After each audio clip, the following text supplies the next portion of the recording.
हुजूर अलैहिस्सलाम को रब ने फरमाया नब्बी इबादी, महबूब मेरे बंदों को खबर दे दो, अन्नी अनल गफूर रहीम, कि मैं बड़ा बख्शने वाला हूँ, मैं मेहरबान रब हूँ तुम्हारा।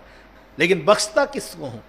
लिमा ताब व आमन व आमिल सालिहा, जो तोबा कर ले, ईमान ले आए, अच्छे अमाल शुरू कर ले, सुम महतदा, और फिर इस्तकामत के साथ हदायत पे खड़ा हो जाए। बख्शिश और मगफरत उसके लिए है जो तोबा करे। अल्लाह अकबर। दाता साहब कश्फुल महजूब में बड़ी खूबसूरत एक बात लिखी है।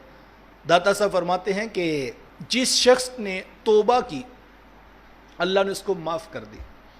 फरमाते हैं ये बड़ी अच्छी बात है, वाकई ऐसे ही है, हुजूर की हदीस भी है, अत्ताइबु मिनज़्ज़म्बि कमल्ला ज़म्ब लहू, गुनाहों से तोबा करने वाला ऐसे है कि जैसे उसने कभी गुनाह किया ही नहीं।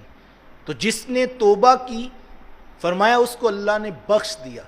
दाता साहब फरमाते ये बात भी ठीक है, लेकिन दर हकीकत हमसे पूछो तो हम तो यूं कहते हैं कि जिसको बख्शना था उसको तोबा की तौफीक अता करते। एक है जिसने तोबा की, उसको बख्श दिया, और दूसरा है जिसको बख्शना था उसको तोबा की तौफीक अता कर दी।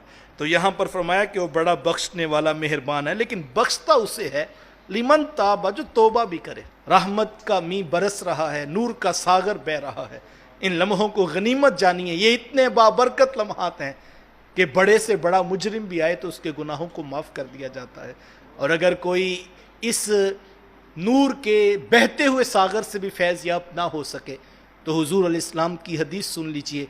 आका करीम अलैहिस्सलाम ने फरमाया नाक खाक आलूद हो उस शख्स की जिसने माह सियाम रमज़ानुल मुबारक भी पाया और फिर बख्शिश का सामान न कर पाया। तो आप और मैं इस मौके को गनीमत समझें, इन लम्हात की कदर करते हुए। जो माह सियाम का आखिरी अशरा शुरू हो रहा है, ये जहन्नम से आज़ादी का अशरा है। एक एक लम्हा, 20 दिन भी पलक झपकते में गुजर गए, पता ही नहीं लगा। अभी कल तो जो है वो माह सियाम का चांद तुलू हुआ, तो 20 दिन गुजर गए, आखिरी अशरा शुरू हो रहा है। तो मैं और आप नए जज्बे के साथ जो है वो ख़ुद को पूरी इस्तकामत के साथ खड़ा कर लें और अपने रब से बख्शिश व मगफरत की भीख मांगें। वो बड़ा करीम है, वो खुद फरमाता है व इन्नी लगफ़ारुन, मैं बड़ा बख्शने वाला हूँ।